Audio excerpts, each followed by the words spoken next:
بسم الله الرحمن الرحيم والحمد لله رب العالمين والصلاة والسلام على رسول الله الكريم وعلى آله وصحبه أجمعين.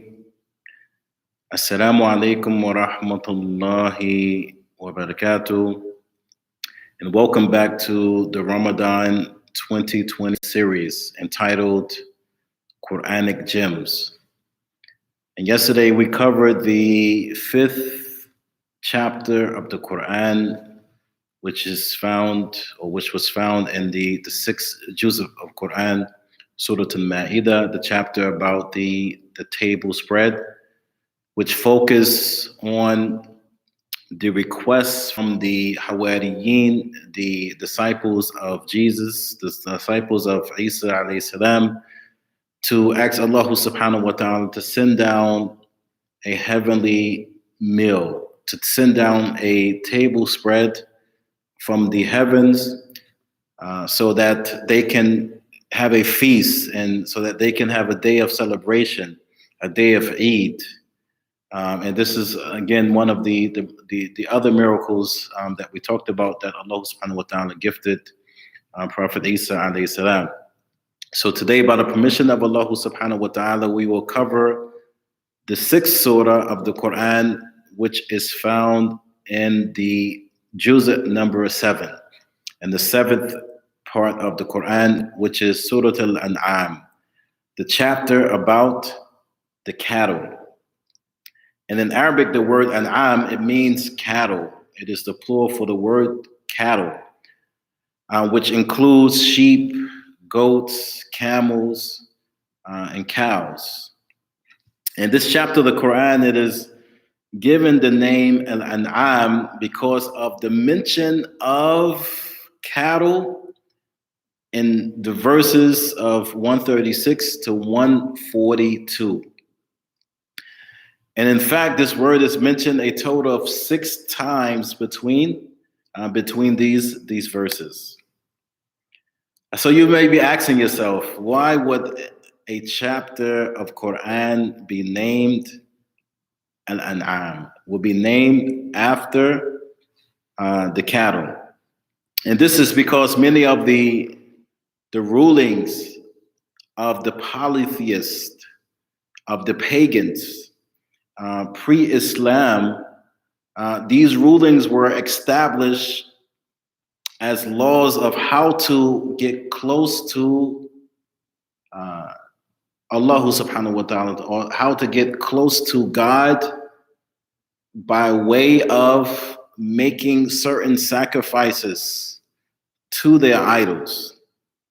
And these rulings, many of these rulings were surrounding cattle. So, and the unique thing about Surat-ul-Anaam, the previous surahs that we talked about, they were Madani surahs. They were revealed in Medina after the hijrah of the Prophet Muhammad sallallahu alaihi wasallam. And typically, the long surahs of Quran are Madani surahs, revealed after the hijrah of the Prophet sallallahu to Medina. However, this long surah of Surat-ul-Anaam, it is actually a Makkiyah. It is a surah Makkiyah. It is a surah that was revealed, or the initial revealing of the verses were in Mecca.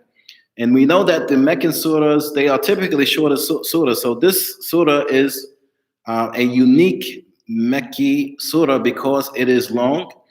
And we also know that the Mecki surahs, they typically focus on the oneness of Allah subhanahu wa ta'ala. They focus on the fundamental beliefs of a Muslim. They focus on the aspect of Jannah and Jahannam, the aspects of paradise and the hellfire.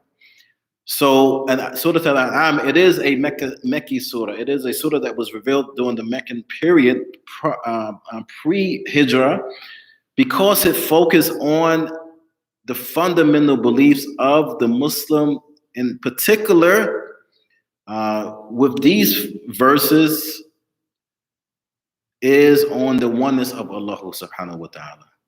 the uluhiyya of Allah subhanahu wa ta'ala, the divine, the divinity of Allah subhanahu wa ta'ala, and the fact that la ilaha illahu, the fact that there's nothing worthy of worship except Allah subhanahu wa ta'ala.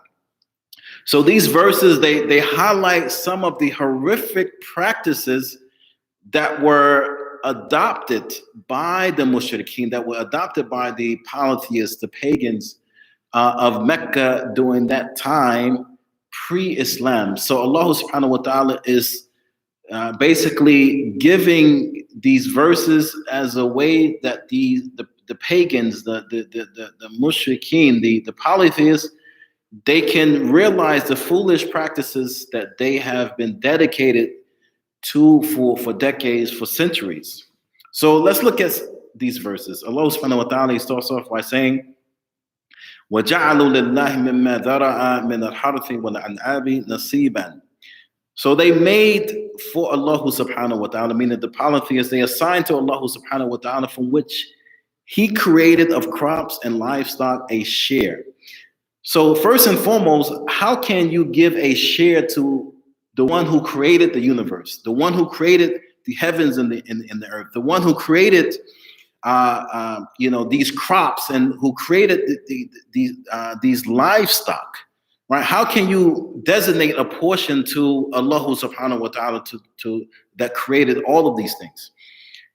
فَقَالُوا هَذَا لِلَّهِ بِزَعْمِهِمْ وَهَذَا لِشُرَكَائِنَا. And they say, claiming that this portion is for Allah subhanahu wa ta'ala, is dedicated to Allah subhanahu wa ta'ala, and that this portion is dedicated to this is a portion for our idols, the things that we worship to get close to Allah subhanahu wa ta'ala. وَمَعَذَ اللَّهِ عَنْ ذَلِكَ فَمَا كَانَ لِشُرَكَائِهِمْ فَلَا يَصِلُوا إِلَى اللَّهِ. So whatever the portion that they dedicated to their idols, it would never reach Allah subhanahu wa ta'ala. It will never reach Allah subhanahu wa ta'ala. وَمَا كَانَ لِلَّهِ فَهُوَ يَصِلُ إِلَى شُرَكَائِهِمْ سَاءَ مَا يَحْكُمُونَ. That and whatever that was designated to Allah subhanahu wa ta'ala, then Allah subhanahu wa ta'ala is saying that, okay, this portion, it will reach their idols. Why? Because you should never associate anything with Allah subhanahu wa ta'ala. So whatever you dedicated to your idols, right? Allah subhanahu wa ta'ala does not want a portion of that. He does not want to be involved in this. And whatever you dedicate, to Allah subhanahu wa ta'ala, again, you're associating partners with Allah subhanahu wa ta'ala. Allah is saying that He does not want that. Give that share to your idols. And evil, that which they judge by, right? Their rulings, their judgments to determine, how to get close to Allah subhanahu wa ta'ala through the worship of idols, right? This is, an evil and a bad judgment on their behalf. So none of this makes sense. And, Allah subhanahu wa ta'ala, He's removing Himself completely from their actions of associating partners with Him. And He does not want any part of this. And then the next verse, Allah subhanahu wa ta'ala says, وَكَذَلِكَ زَيَّنَ لِكَثِيرٍ مِنَ الْمُشْرِكِينَ قَتْلَ أَوْلَادِهِمْ شُرَكَاؤُهُمْ لِيُرْدُوهُمْ وَلِيَلْبِسُوا عَلَيْهِمْ دِينَهُمْ. So another practice that they used to do is that their idols, they claim that their idols, commanded them to actually, kill their children. If they wanted to please the idols, that the idols, basically, they claim that the idols inspired them or commanded them to actually kill their own children in order to bring about the destruction and to cover them with confusion, right, in their religion, right? And this is nothing more than the work of the devil. This is nothing more than the plot of the devil. And what he did was to instill with them and to beautify this act, to make it even seem like if you do a human sacrifice, then this human sacrifice will get you closer to Allah subhanahu wa ta'ala. And he would, instill with them the fear of poverty, to the point that, they feared they would kill their children, not just to sacrifice it to the idols to try to get close to Allah subhanahu wa ta'ala, but also that, because of poverty, that if they had children, then again, they would continue to live a life of poverty, and to basically dig themselves deeper into poverty, whether it was having a male or a female child. And Allah subhanahu wa ta'ala, he continues, says, and if Allah had willed, they would have not done so. Right? This is something that Allah subhanahu wa ta'ala does not command the human being to actually do. This is something that is foolish. This is something that, again, this is the whispering of the devil, the whispering of the shaitan, fooling them, to actually commit human sacrifice. So Allah subhanahu wa ta'ala is saying, leave them to that which they event, right? This is something that they made up. This is a fabrication. Allah subhanahu wa ta'ala would never command them to do something this horrific, something this despicable. And then a third thing that they used to do, and the verses continue, and لا يطعموها إلا من نشاء بزعمهم. So they would say these animals and crops are forbidden. No one eat from them except whom we will. So one thing that they used to do is they would make it haram, that a certain portion, they would divide their crops and their cattle. So one way that they would do this is that the portion of the crops or the portion of the cattle would be haram for the human being to consume, right? And this will be designated only to their idols. Then Allah subhanahu wa ta'ala continues by saying, that they are those cattle whose backs are forbidden by them, meaning that these cattle, they were special, that you cannot work them, you cannot use them for labor, or to use them to carry things. And then وَأَنْعَامٌ لَا يَذْكُرُونَ اسْمَ اللَّهِ عَلَيْهَا افتراء عَلَيْهِ.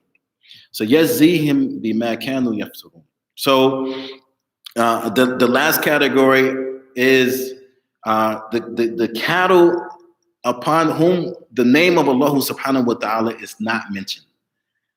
So there would be a specific, cattle that, they would not even mention the name of Allah subhanahu wa ta'ala at the time of slaughtering. And we know for believers, for Muslims, that, our dhabiha, the food that we slaughter Bismillah. We slaughter in the name of Allah, and this is what makes it permissible for us to actually consume. If the name Bismillah has not been mentioned upon slaughtering the cattle, then this animal is forbidden for us to actually eat. And Allah subhanahu wa ta'ala said all of this is an invention, is a fabrication, is something that is not true, that Allah subhanahu wa ta'ala even permitted them to actually do. Allah subhanahu wa ta'ala did not legislate this. He did not permit this to actually happen. And then he says he will punish them for what they have fabricated, for what they have invented. And then Allah subhanahu wa ta'ala says, وَقَالُوا مَا فِي بُطُونِ. Another thing that they would actually do with these cattle, وَقَالُوا مَا فِي بُطُونِ هَذِهِ الْأَنْعَامِ خَالِصَةٌ لِذُكُورِهَا وَمُحَرَّمٌ عَلَى أَزْوَاجِهَا. So they say that what is in the bellies of these animals, meaning the womb, the fetus, right? The calves that are in, the babies that are in the bellies, that they are only exclusively for the males, right? And they are forbidden for the females. So any child that is born of these cattle, that it is only for the men. The men can only benefit from these things. They can slaughter it and eat from it, and not the women. And then it says, وَإِيَّكُنْ مَيْتَةً فَهُمْ فِيهِ شُرَكَاءُ. And then it says, وَإِيَّكُنْ مَيْتَةً فَهُمْ فِيهِ شُرَكَاء.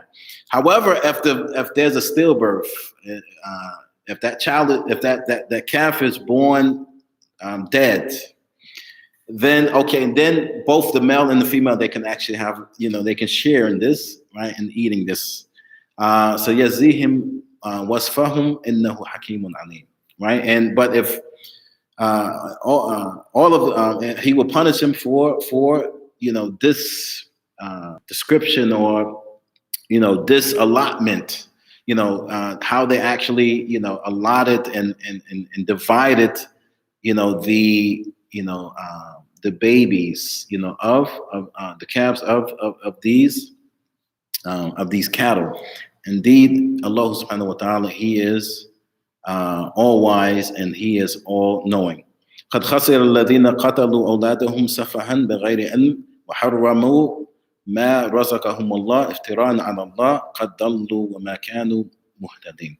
So Allah subhanahu wa ta'ala is saying that they are losers. Those who kill their children just in a state of foolishness, without any type of knowledge, and they are losers who make haram what Allah subhanahu wa ta'ala has provided for them, and they have uttered untruth, a lie to Allah subhanahu wa ta'ala. They fabricated a lie and blamed it on Allah subhanahu wa ta'ala. Allah subhanahu wa ta'ala never told them to make these cattle haram, for certain people or for specific idols and so forth and so on. And they have gone astray and they were not guided. Doing the mushrikeen, the pagans at that time. And Allah subhanahu wa ta'ala, He concludes with the last verses, the last two verses, by saying, وَهُوَ الَّذِي أَنْشَأَ جَنَّاتٍ مَعْرُوشَاتٍ وغير معروشات ونخل وزرع مختلفا كلها وزيتون والرمان متشابها وغير متشابها كلوا من ثمره إذا أثمر وآتوا حقه يوم حصاده ولا تسرفوا إنه لا يحب المسرفين. And He is who causes gardens to grow, and palm trees and crops of different kinds, fruit, different kinds of food, and olives and pomegranates, similar and dissimilar.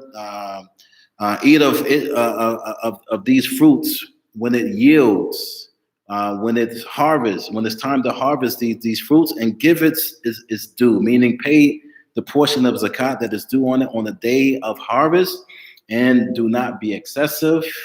Indeed, He does not like those who commit extravagance or they're excessive.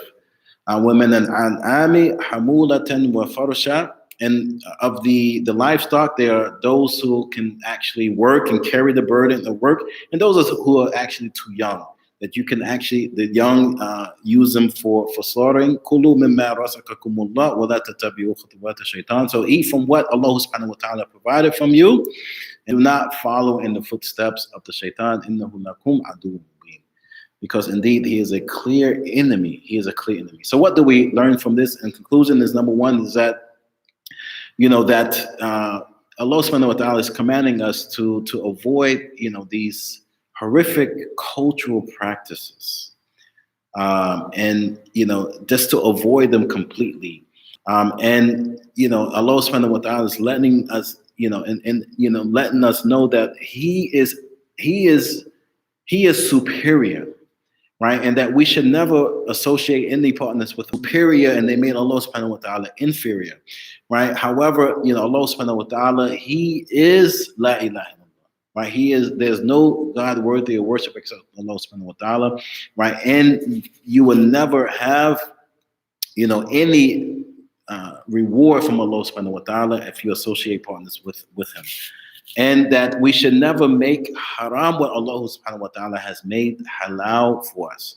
We should never forbid what Allah subhanahu wa ta'ala has permitted for us, like we saw the pagans, the polytheists of Mecca during that time. And we should never waste our resources. We should never waste the provisions that Allah subhanahu wa ta'ala has provided for us. So we ask Allah subhanahu wa ta'ala to distance us far away from polytheism and from paganism. We ask Allah subhanahu wa ta'ala to remove us from doing any bad cultural practices and superstitious practices. We ask Allah subhanahu wa ta'ala to protect us from following in the footsteps of the shayateen, from following in the footsteps of the devils, and we ask Allah subhanahu wa ta'ala to protect us from being extravagant and from being excessive. Allahumma ameen. Jazakumullahu khair. Subhanaka Allahumma bihamdik wa nashhadu an la ilaha illa anta wa nastaghfiruka wa natubu ilayk. Assalamu alaikum wa rahmatullahi wa barakatuh.